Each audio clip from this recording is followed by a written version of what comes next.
Today, Erev Tov.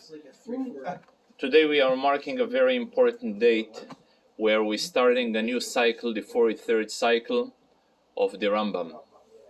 There's something very special about the Rambam, that he wrote his book in a way that each and every Jew, no matter how little background he has in previous knowledge, he will be able to obtain a very solid knowledge of each and every halacha, whether a halacha that pertains today or whether a halacha that is relevant for the Yemot HaMashiach, for the Messianic era. Excuse me, это книга знания, да?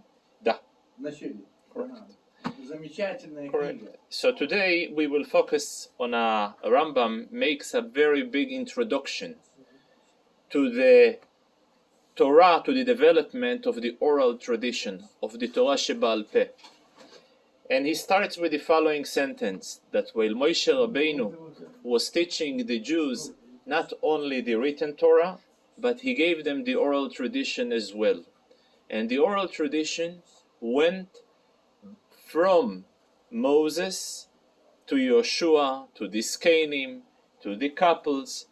He counts 40 generations until Rav Ashe, who concluded the Talmud Bavli. And then some of the comments that I would like to note in the presentation of the Rambam in his introduction to the most monumental book ever, he concludes with the following words, that he have seen that throughout the history, when wisdom gets smaller and smaller, and the oppression of government gets stronger and stronger, and the risk of losing the knowledge is very likely, so he felt that, and he writes his name, Moshe ben Maimon Hasfaradi, that it will be necessary to gather all the information in a very precise, very clear, presentable manner, and he give access kakatan kagadol, like for the young and for the old, to obtain and to get access to the knowledge. And the question is, why was it necessary for the Rambam to mention his name, Rabbi Moshe ben Maimon Hasfaradi? The Rambam, he writes halachot, he writes only rules. He writes only halachot. He's not writing his genealogical roots. And the Rambam himself answers. He answers the following answer. He says, each and every halacha, each and every custom or decree or any type of acceptance that Bet Din makes it locally, it is obligatory to that particular city and state where the Beis Din is located. But other people from other places, they are not liable. They don't have to follow by these rules unless the rules was introduced in the Talmud. Any decree, any custom that was introduced until the conclusion of the Talmud, it is obligatory to everybody.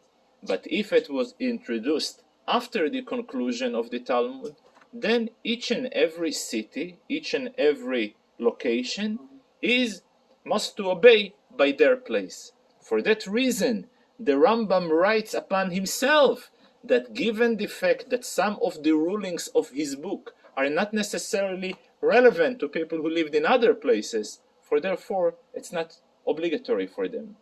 This is one comment that I would like to share while I was reading today the introduction of the Rambam to his book Hakdomas Rambam. A second comment. The Rambam writes about, in the chain of the tradition of the 40 generations, about a very interesting personality by the name of Achio Hashiloini. Everybody heard the name Achio Hashiloini? Yeah. So Achio Hashiloini, he writes the following comment about him. He says he was Miyoitzei Mitzrayim hoyo. He came out with the exodus of Egypt, and he was in the generation of Moshe Rabbeinu. However, Koton hoya bimei Moshe. He was young at the times of Moshe Rabbeinu, and seems that he lived for quite a few hundreds of years. At the time of David HaMelech, he was studying by David HaMelech, and he gave over his teachings to Eliyahu HaNovi. So he is the linking chain that connects between David HaMelech and between Eliyahu HaNovi, two great personalities who are so much associated with redemption, with the independence, with the dream and our vision of the Jewish people for the generations to come. So why is it so necessary to mention that he was young at the times of Moshe Rabbeinu? And I thought it's a lesson to ourselves. You know, many times, all the times, we are meant to do what is expected from us to do. But how many times what we are supposed to deliver and what we are actually delivering, there is quite a large gap. And many times we're giving up. He says, if we were young, we were not doing what we're supposed to do. What is the chances that we will be able to rectify, to fix it in the older age? Comes a lesson from Achio HaShiloini. He was a young in the times of Moshe Rabbeinu. Not necessarily he managed to integrate he waited, he matured, and even later, he was very old, and his teachers, David HaMelech, could have been his great-grandson.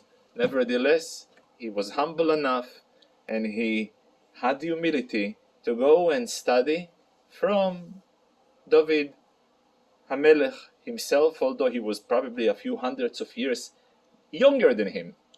So we learn that thanks to this humility, thanks to this anovo, he was able to be one of the most important links to connect between kingdom and prophecy. It's a very important thing. Now, while I'm speaking, I recently, the 50th volume of Encyclopedia Talmudis was published recently, and there is over there a chapter about kingdom, Jewish kingdom, a proper Jewish government, not a government of Jews, but a Jewish government, an ideal government, which remind me a very interesting story that I read a few days ago. Rabbi Steinsaltz, everybody heard about him. Recently, University of Bar Ilan made an entire evening dedicated for him. And one of the professors stood up and he says he remembers 30 years ago, the university gave an honor doctorship to Rabbi Steinsaltz. And at that time he spoke to them, and in his sweetest style, he gave them the following comment. He says, "You think you are a religious university? No, you're not a religious university. You happen to be a university that some Jews are feeling less uncomfortable to be by you than in other places." So when I heard this, and I read the day about a Jewish government, I realized what is a difference between a Jewish government or a government that Jews are feeling less uncomfortable to be there than some other places in exile. I realized, that's, I know, a shtickle definition, what a Jewish government. So going back in the book of Encyclopedia Talmudis under Erech Melech, there is over there a very interesting requirement that in order to appoint a Jewish king, 3 support systems must be in place. He must be appointed by a prophet, he must be appointed by a Bet Din, and he must be appointed by the consent of the people. If those 3 are lacking, so although... prophet not necessarily כהונה. לא, הוא צריך להיות נביא, בית דין הגדול, שזה הסנהדרין, ימין, והעם, שמאל וכמה והעם, אבל לאו דווקא, בלי כל קשר לכהן לוי או לישראל, זה שלושת הצלעות, this is the three pillars where Jewish kingdom can take place, and it's a very important thing, and thinking about the so-called special treatment that the Rambam gives to Achio Hashiloini, which happens to be the link between David HaMelech, which is the symbol of royalty in Jewish people, and Eliyahu HaNavi, which is the symbol of prophecy amongst Jews, and yet there is a third aspect of Achio Hashiloini, which he was the teacher of the Baal Shem Tov as well, who gave and gathered together the Jewish people, Am Yisrael, which may be a reasoning where this is the only personality where the Rambam gives a very, very special treatment to Achio Hashiloini out of all personalities that he mentioned in the chain of the oral tradition that is counted.